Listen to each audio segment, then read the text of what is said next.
Welcome today, everybody, to the next in our series on practitioner research. And it's a great pleasure today to have Professor Nicky Terblanche with us, who is a leading figure in the field of coaching and has done a great deal of work looking at a whole range of areas, including developing coaching models and the use of AI in coaching. So welcome, Nicky. It's a great pleasure to have you here. Great. Thank you so much. Thank you for having me, David. Really honored to be interviewed by you today. Thank you.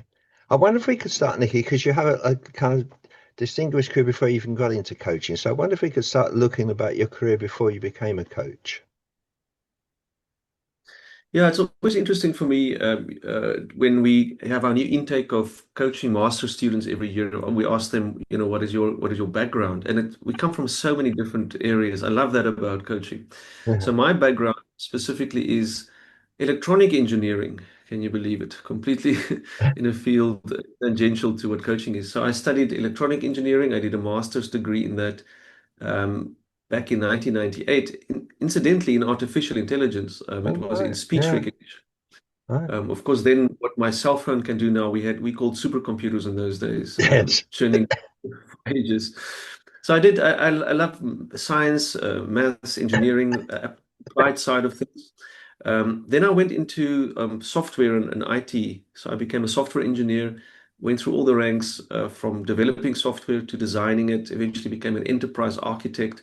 So I oscillated between working in large corporates, in IT departments, designing and developing software systems, and then small companies that develop software products to as vendors to large corporates.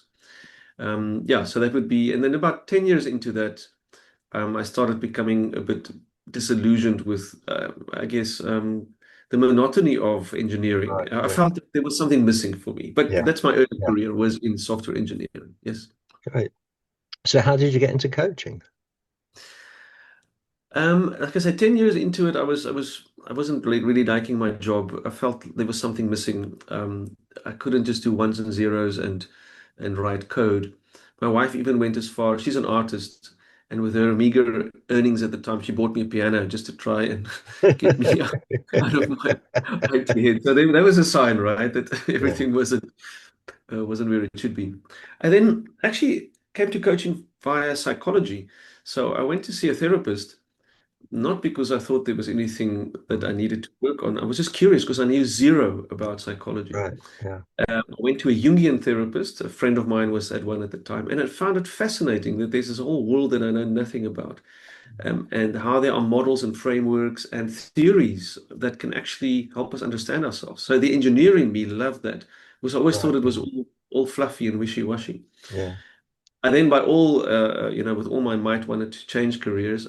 But in South Africa, to become a clinical psychologist, it's a 7 year Yes. program. Only a few people get admitted, and I didn't want to do that. And then I discovered someone said, "Why don't you look into coaching? It's this new thing." This was back in 2008, where you also help people. And I then looked Mm. into studying coaching. I did a short 6 month course, Stellenbosch University. I obviously received coaching, and I Mm. loved the practicality of it, the fact that it was goal oriented. I also love the fact that there was so little known about it at the time. Yeah. Mm. And I thought, wow, if I get into this field now, I could really help shape it, but also Mm. learn a lot. And then at that stage, Stellenbosch brought out a master's degree, a MPhil in leadership coaching, which I did in 2011, 2012. I loved the research part of it so much that I realized I have to continue with a PhD. Mhm. I was one of the first people in South Africa to do a PhD in coaching. Back then, it was so new. And then I fell in love with, well, by that stage, I was fully in love with coaching as a Mm. profession, Mm. coaching people, seeing how you can have dramatic impacts on people's lives.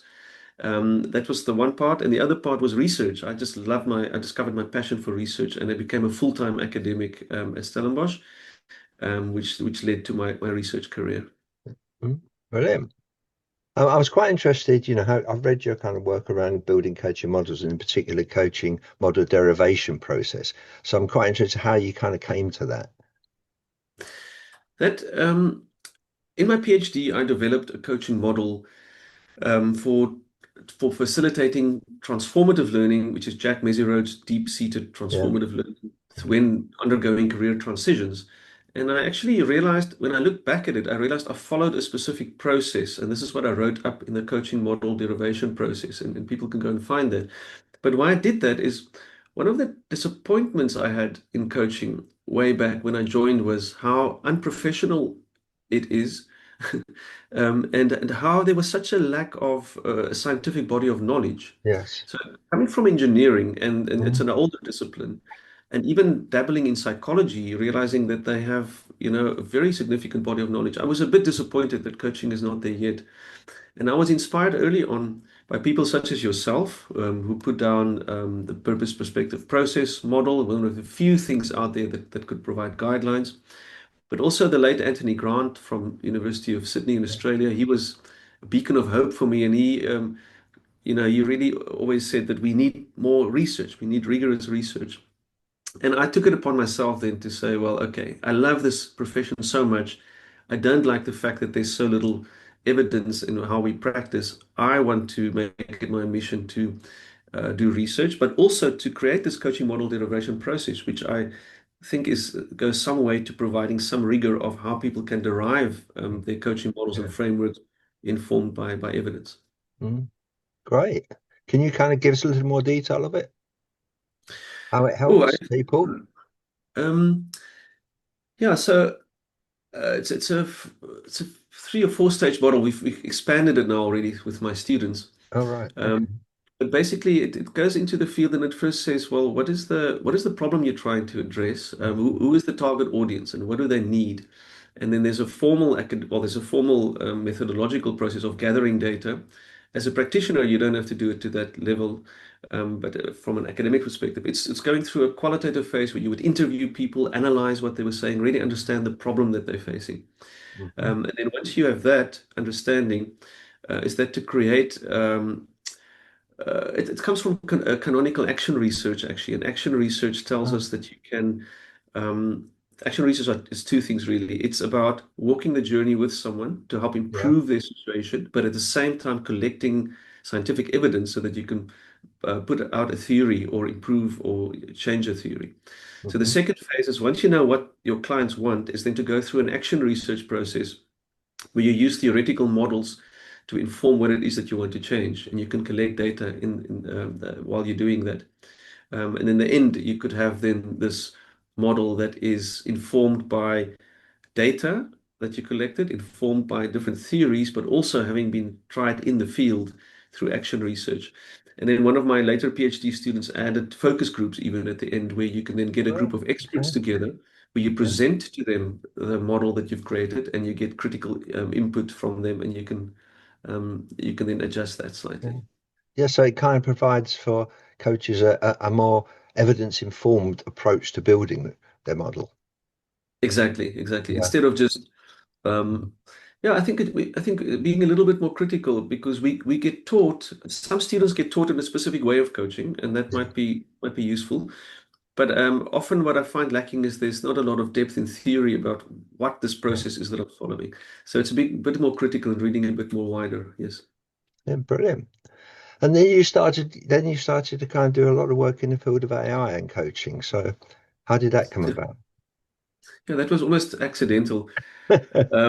Because when I left engineering and software, and as I told you, my master's in engineering was Yes. in AI, I decided I'm done with that world, really. I didn't want anything to do with it because yeah, I was tired of it.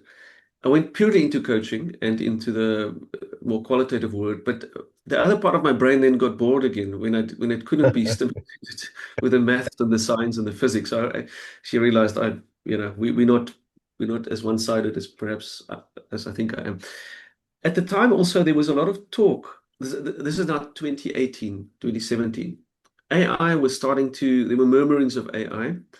And I heard a lot of people in our field talking about AI and the impact it will have or could have. Again, there was a lot of speculation. There were a lot of claims without empirical evidence. And Yeah. that riled me.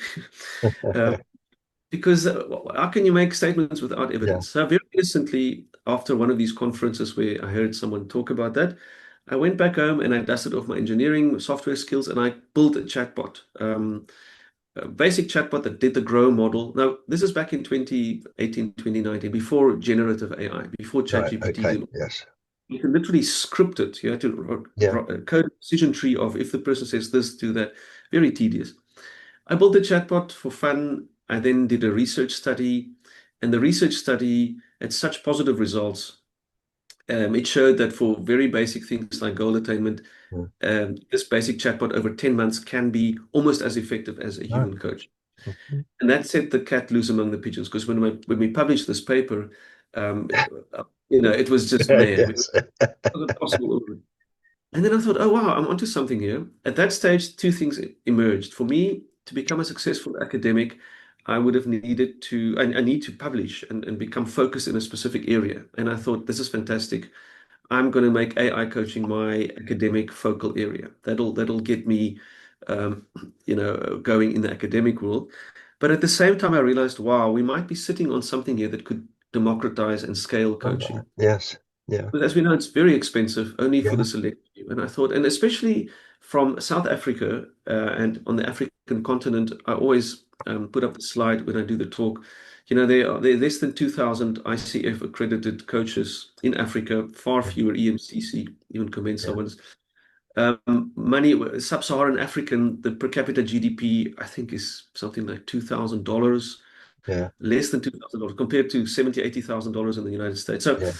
limited resources. We know coaching is powerful. What if my AI coaching chatbots could help only just a few Mm. people? So the gap I saw in the research field, no one was doing research in AI coaching at the time, literally no one.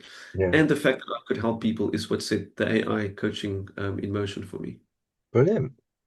I mean, you've talked a bit about kind of different ways in which AI could be used in coaching. Can you elaborate on that a bit more? Yeah, I put a really basic, it's very intuitive, no rocket science, but I look at AI coaching as, um, first of all, replacing human coaches. Yeah. And I know when I say that, coaches all get very anxious and riled. And so I've changed it to emulate human coaching. But I think there's a space where we can create AI chatbot coaches that can actually replace human coaches partially or fully. Mhm. And this is not going to take away jobs. It's just going to bring coaching to people who can't otherwise afford it. Right. Yeah. And anyway, coaching is so complex, and AI is actually quite limited at the moment still, despite what you read in the Yeah. news. Yeah. There's no way a human coach will replace. But anyway, so the first one is replacing or emulating human coaching. The second one is assisting human coaches in between coaching sessions or before or after. And there are many ways that can be done. Mhm. You can use AI to for the intake and uptake of your new clients. In between your 2, 3 weekly session, the AI could check in with your client and continue the conversation, help with reflection. And after the 6 or 10 sessions that you do with a human coach, the AI can continue the conversation for a few months to embed the learning. The third one is using AI to train and supervise human coaches. All right. We've Mhm. been using that at Stellenbosch University for the last 3, 4 years. We use a tool called Ovida. It's a company that I did some work with a few years ago.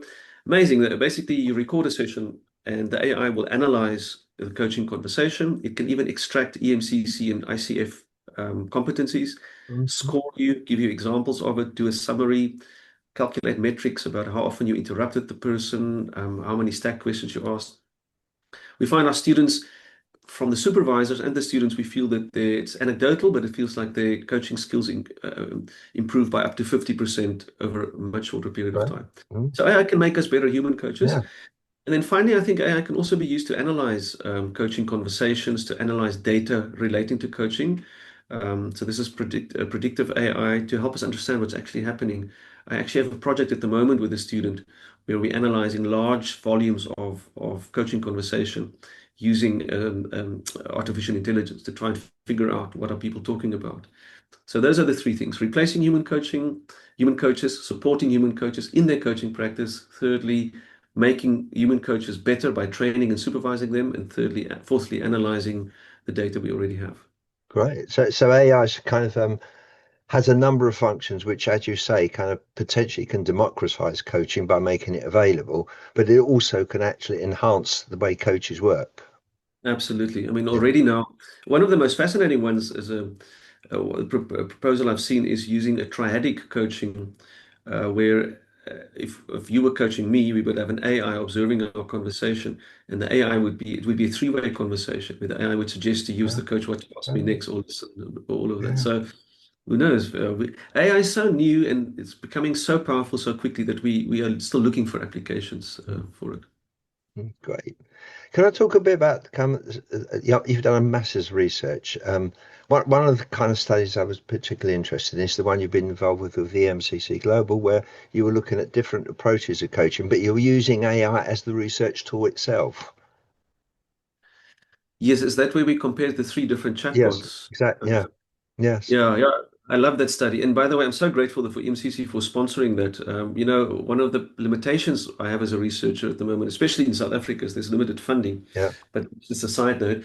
So I've always been curious. I always wondered before AI, if I coach someone, what model should I use? If you Yeah. present a certain situation to me, would I be better off doing the CBT coaching, Yeah. solution focus, grow, whatever?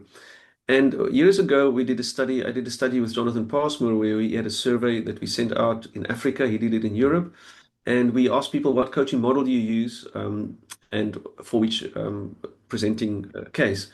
And the results was that Grow, Solution Focus, and CBT are the three most commonly used Right. coaching approaches. Then there was a study that Eric de Haan published recently. It was a meta study or a systemic review claiming that there's no difference in the outcomes in human coaching, irrespective of what coaching approach you use. Right. If there's good working alliance and Yeah. people know what they want, doesn't matter what you use. And I thought, Mhm. that's interesting. But what about AI coaching? Yeah. Of course, the beauty of AI chatbots coach is that you can create simulated environments where you can control for the coaching variable. If I had to do a study where I wanted to compare those three coaching approaches, I would need at least 100 grow human coaches, at least Yeah. 100 solution focused human coaches, and 100 CBT coaches. We'd have to make sure they all coach more or less the same, Yeah. which, as we know, Yeah. coaches are like, it's like herding cats. That'd be very difficult. It's expensive.